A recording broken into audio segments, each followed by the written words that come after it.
Olá, meus amigos, tudo bem? Prazer, mais uma vez nós estamos aqui de volta para fazer mais uma consideração bíblica. E eu gostaria muito de considerar com vocês, como base dessa nossa consideração, o texto de Mateus capítulo 5, versículo 3. Se você tiver com a sua Bíblia, não sei se vai estar com ela aí nesse momento, mas depois você pode considerar na sua própria Bíblia, será interessante fazer isso. Mateus 5, versículo 3 é uma das partes do discurso que Jesus fez no Sermão do Monte, o famoso Sermão do Monte.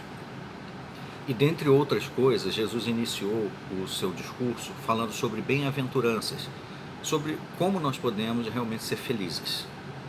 E o 5, versículo 3 de Mateus diz assim: Bem-aventurados ou felizes os pobres pelo espírito, ou pobres de espírito, porque o reino dos céus é deles.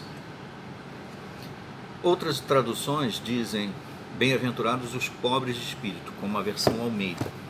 Nós estamos considerando aqui uma versão parecida, como também na King James, entre outras traduções. Não queremos aqui dizer qual é a tradução que é melhor que a outra, mas o que essas palavras querem dizer. Essas palavras de Jesus não significa que pobre de espírito aqui é uma pessoa com um comportamento ruim, uma pessoa denegrida na sociedade. Não é disso que ele está falando, uma pessoa pobre nesse sentido. Ele está querendo dizer que é uma pessoa com carência em sentido espiritual, mas que tem consciência disso.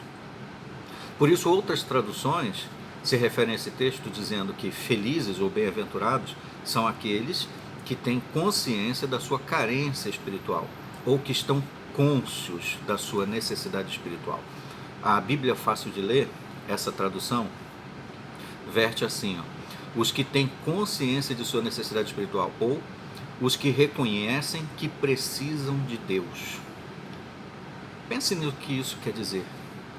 O que significa então que uma pessoa que reconhece que precisa de Deus, que reconhece que tem carência de coisas espirituais, por que essa pessoa é feliz? Provérbios 14, versículo 12, diz assim: Há um caminho que é reto diante do homem, mas o fim posterior dele são os caminhos da morte.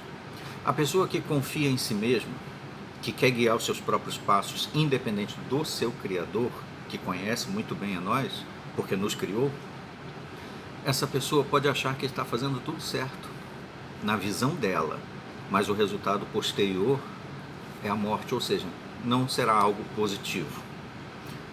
E Jeremias 10, versículo 23 diz que ao homem não pertence guiar o seu próprio passo.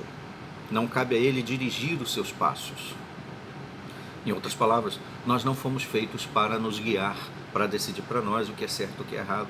Nós precisamos da orientação do nosso Criador, que nos criou e deixou a sua palavra, a Bíblia, inspirada para nos dar orientações. Por que as pessoas que reconhecem isso e que buscam na palavra de Deus, na Bíblia, instrução para a sua vida, são felizes?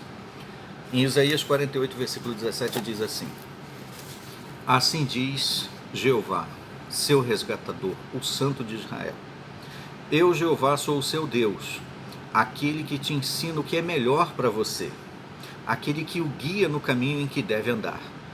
A pessoa que tem consciência disso, que reconhece que precisa de Deus para o orientar, qual é o resultado disso na sua vida? O versículo 18 diz: Como seria bom se você prestasse atenção aos meus mandamentos, então a sua paz se tornaria como um rio e a sua justiça como as ondas do mar.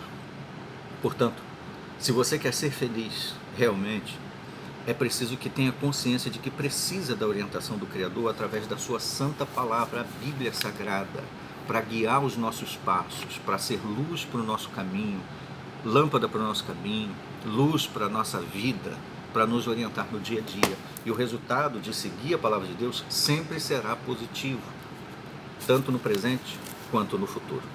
Eu espero que essas palavras tenham sido de ajuda para você, tenham sido benéfico em sentido espiritual, para a sua vida prática. Se você estiver gostando, compartilhe esse texto, essa mensagem com outras pessoas para que elas também possam ser beneficiadas. Foi um prazer mais uma vez considerar com vocês mais esse ponto e aguardamos o nosso próximo encontro num próximo vídeo. Até lá!